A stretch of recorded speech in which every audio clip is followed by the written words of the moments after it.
ಕೀರ್ತನೆಗಳು 146. ಯಾಹುವಿಗೆ ಸ್ತೋತ್ರ. ನನ್ನ ಮನವೇ ಯೆಹೋವನನ್ನು ಸ್ತುತಿಸು.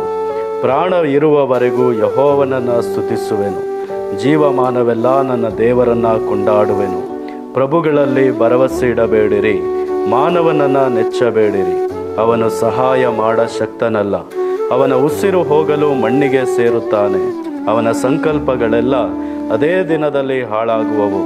ಯಾವನಿಗೆ ಯಾಕೋಬನ ದೇವರು ಸಹಾಯಕನೋ, ಯಾವನು ತನ್ನ ದೇವರಾದ ಯೆಹೋವನನ್ನು ನಂಬಿರುತ್ತಾನೋ ಅವನೇ ಧನ್ಯನು. ನನ್ನ ಪ್ರೀತಿಯ ದೇವಜನವೇ, ಅನೇಕರು ನಮಗೆ ಸಹಾಯ ಮಾಡುವುದಾಗಿ ಭರವಸೆಗಳನ್ನು ಕೊಡುವುದನ್ನು ನಾವು ನೋಡ್ತೇವೆ. ಆದರೆ ಆ ಸಹಾಯ ಮಾಡುವಂತಹ ಸಮಯ ಬರುವಾಗ, ಆ ಸಹಾಯಕ್ಕಾಗಿ ನಾವು ಹೋಗಿ ನಿಲ್ಲುವಾಗ ಅವರು ಸರಿದುಕೊಂಡು ಹೋಗುವಂಥದ್ದನ್ನು ನೋಡಬಹುದು. ನನ್ನ ಪ್ರೀತಿಯ ದೇವಜನವೇ, ಇಂದು ದೇವರು ಹೇಳ್ತಾ ಇದ್ದಾನೆ, ಪ್ರಭುಗಳಲ್ಲಿ ಭರವಸೆ ಇಡಬೇಡಿರಿ, ಮಾನವನನ್ನು ನೆಚ್ಚಬೇಡಿರಿ, ಅವನು ಸಹಾಯ ಮಾಡ ಶಕ್ತನಲ್ಲ ಎಂಬುದಾಗಿ.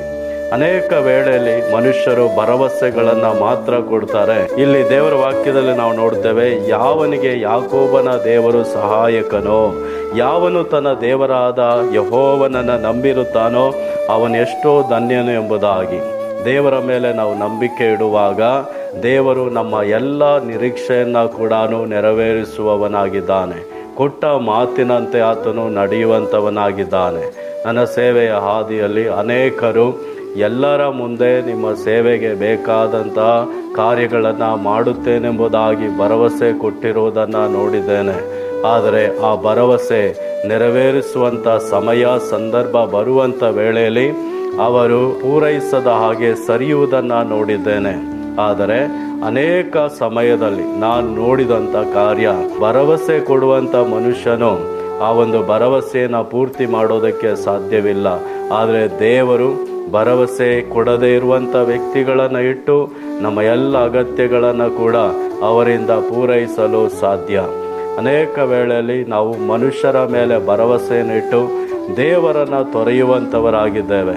ಆದರೆ ದೇವರ ವಾಕ್ಯ ಹೇಳ್ತಾ ಇದೆ, ಮನುಷ್ಯರ ಮೇಲೆ ಭರವಸೆ ಇಟ್ಟು ದೇವರನ್ನು ತೊರೆಯುವಂಥ ಮನುಷ್ಯನು ಶಾಪಗ್ರಸ್ತನು ಎಂಬುದಾಗಿ.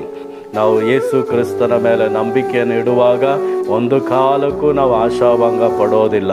ಆದ್ದರಿಂದ ಇವತ್ತು ಮನುಷ್ಯರ ಮೇಲೆ ಭರವಸೆ ಇಟ್ಟು ನೀವು ಮನುಷ್ಯರ ಸಹಾಯವನ್ನು ಎದುರು ನೋಡಿ ಏನನ್ನೂ ಹೊಂದದೆ ಶೂನ್ಯವನ್ನೇ ನೀವು ಹೊಂದಿರಬಹುದು.